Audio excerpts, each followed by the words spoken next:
There's a lot going on in Rick and Morty, with its dimension-spanning adventures in Szechuan sauce and catchphrases like wubba lubba dub dub. It's a complicated show to jump on board with from the get-go. So to help newcomers and those who want a refresher, let's explain the otherworldly story of Rick and Morty. To be clear, we're going to spoil everything that's happened on the show so far, so there's your warning. Uh-oh, spoilers! Let's start with Rick Sanchez, the smartest man in the universe. Rick only recently reunited with his adult daughter Beth Smith.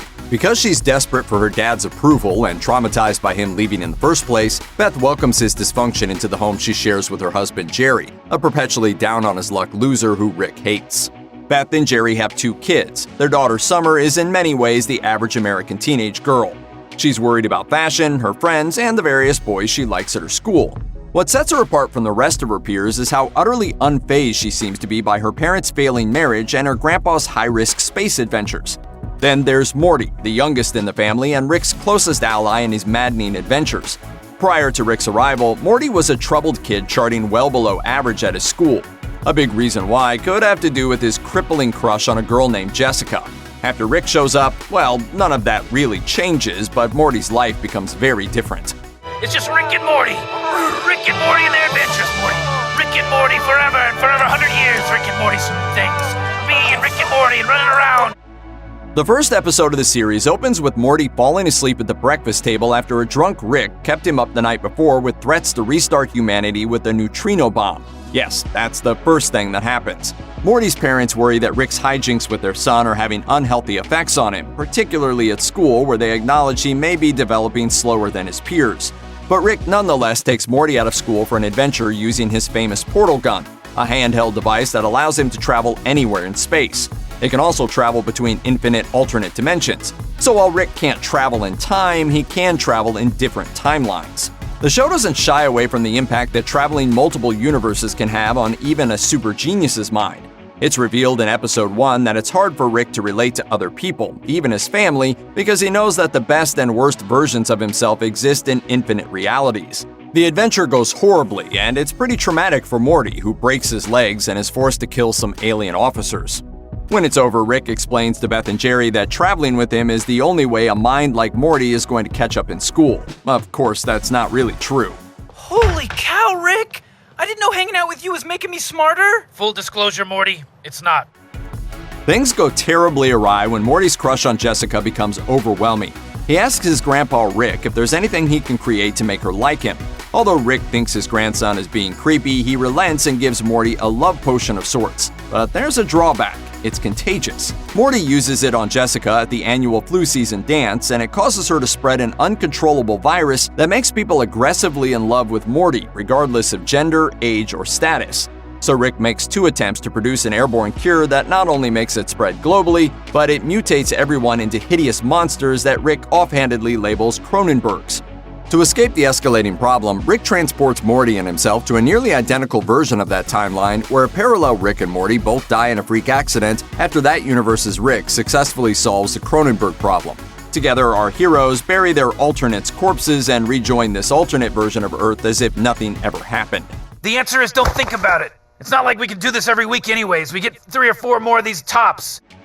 The Smith family has a lot of problems with deep-seated resentments in Beth and Jerry's marriage. Everything gets thrust out into the open in episode 8 after Rick gets frustrated at The Bachelor and upgrades the family cable box with wacky channels from every possible dimension. While that leads to some very funny alternate universe ads, It's 2 brothers and they're gonna, it's called 2 brothers. 2 brothers. It's just called 2 brothers. it also gives them a glimpse into a world in which Jerry is as famous as Tom Hanks. So while Rick and Morty sit on the couch and watch trashy TV, the rest of the family decides to watch what alternate, seemingly happier versions of themselves are doing. Jerry and Beth discover they could have lived their personal dreams in a world where they never had Summer. While her parents wonder if their continued marriage is a good thing for anyone involved, Summer prepares to run away from home, having seen what her existence does to them. However, Morty stops her by sharing the fact that he's her brother from a different reality. Her existence, like everything else, is neither a burden nor an asset. It all means nothing. Meanwhile, Beth and Jerry see themselves get back together in their otherwise happy alternate timeline and agree to stay married. A group of Ricks from various universes and their Mortys have gotten together to form a society on a floating space citadel. Our Rick from Universe C-137 isn't too much of a joiner, and he has rebuffed their invitation. But the Council of Ricks comes calling when a Rick from another dimension frames C-137 Rick for the deaths of 27 alternate dimension Ricks. C-137 is arrested by the Council for the crimes and subsequently escapes. That's when Morty learns that Rick's genius gives off a very distinct brainwave pattern that makes it easy for his various enemies to track him. Traveling with Morty is a selfish necessity for Rick. Ricks have a very distinctive and traceable brainwave due to our genius. The best way to hide from an enemy's radar is to stand near someone with complementary brainwaves that make ours invisible. While C-137 Morty stages a Morty rebellion in light of that revelation, our Rick learns about the frame-up and Evil Rick is killed. The Council then learns that Evil Rick's Morty was controlling the situation the whole time.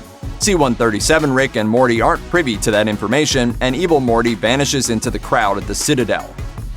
The Galactic Federation, comprised of more than 6,000 Earth-like planets, is run predominantly by a bug-like alien race known as the Gromflamites. The Federation is a beacon of order, civilization, and stability within the universe. Obviously, these principles are grating to the rebellious Rick, along with his friends Birdperson and Squanchy. Birdperson invites the Smiths to his wedding to Summer's friend Tammy.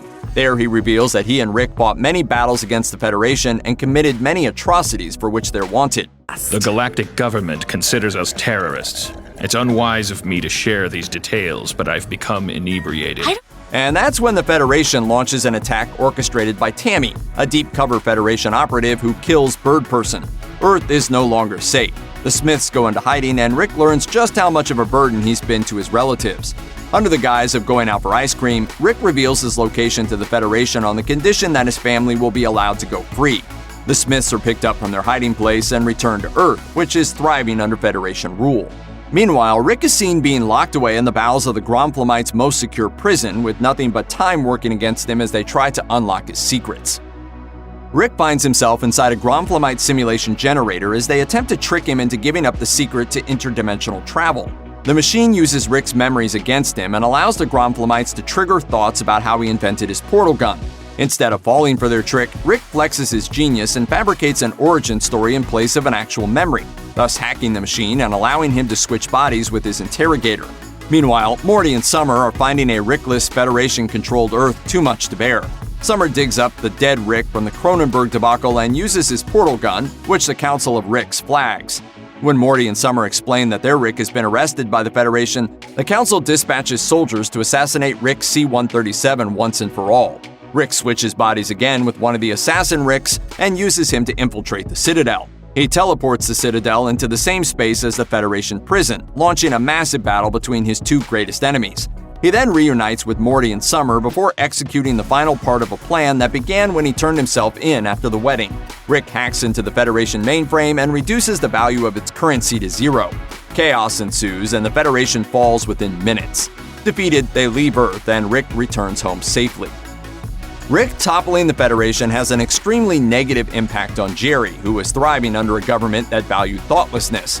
He realizes that things have gotten much worse for him now that Rick has replaced him as the family patriarch and makes a him or me ultimatum. It doesn't work. Jerry's going to spend some time divorced. Having just defeated the Gromflamites and the Council, an arrogant Rick confesses to Morty that this was his grand plan all along. Jerry and the Federation wanted him gone, so he made them both go away. Jerry tries his best to not let his depression get the better of him, including a messy rebound with an alien huntress that he meets on an interdimensional dating app. Beth, meanwhile, can't seem to find her place in her now fully broken family. The Citadel is not some perfect utopia. It has a sizable class and wealth divide among the various Ricks and Mortys that live there. Some versions of Rick wind up doing menial tasks to keep the Citadel running, and some Mortys take a dark turn toward crime while others thrive without Ricks. Evil Morty has been consolidating his power during the rebuilding of the Citadel following the battle with the Federation, adopting a working-class hero persona that's made him popular enough to run for president. Although his candidacy is first considered a joke due to the fact that he's a Morty, Evil Morty gives an impassioned speech about the class divide in the Citadel. The division I see is between the Ricks and Mortys that like the Citadel divided and the rest of us. With that speech, he becomes the first democratically elected Morty president. However, when it's revealed that a shadow government exists within the Council, Evil Morty promptly dispatches all of the Ricks that threaten his power. Evil Morty morphs the Council of Ricks into a dictatorship. C-137 Rick's propensity to see past traditional labels and power dynamics puts him directly in the crosshairs of the President of the United States. Always one for an adventure, Rick routinely takes calls from the most powerful man in the world because he feels like Morty is enamored with the idea of helping his country. However, when even Morty realizes they basically become the President's intergalactic exterminators, they bail on a mission from the Commander-in-Chief in favor of playing Minecraft. Notify the president. What do I tell him? Tell him the truth. Tell him Rick and Morty just blew off America. The president is desperate to prove that he doesn't need Rick and Morty, but he keeps coming up short and becomes increasingly erratic as he constantly loses to Rick. Things devolve into a literal fistfight with the president that ends in a draw when Rick has family issues arise. Realizing that staying with his C-137 family on Earth means he can't be a threat to national security, Rick tricks the president into thinking things are good between them. In light of Beth's personal struggles, Rick offers her the chance to travel the galaxy on her own terms, while a clone version of herself stays behind to take care of the family. You could be gone a day, a week, or the rest of your life with zero consequences. The moment you decide to come back, I flip a switch and the clone's job is done. Unfortunately, this doesn't help with her identity crisis, as now she has no clue if she's physically herself or a clone. Without meaning to, Rick pushes Beth right back to Jerry because he's the only one that can help her understand if she's really herself. Jerry uses the opportunity to talk about the first time that he told her he loved her. Realizing that his unconditional love is part of who she is, she takes him back and endeavors to rebuild her family, without the manipulative influence of Rick. The only way to do that, however, is to go into hiding. Unfortunately, none of the Smiths are smart enough to hide from Rick, who arrives at their hideout ready to outright kill Jerry. But Beth puts her foot down with her father for the first time. Rick tries to explain that Beth's feelings are meaningless in a limitless multiverse, but he relents and yields his position as the patriarch to stay with his family. We're a real family now. In many ways, things will be like season 1, but more streamlined. Check out one of our newest videos right here. Plus, even more Looper videos about your favorite shows are coming soon. Subscribe to our YouTube channel and hit the bell so you don't miss a single one.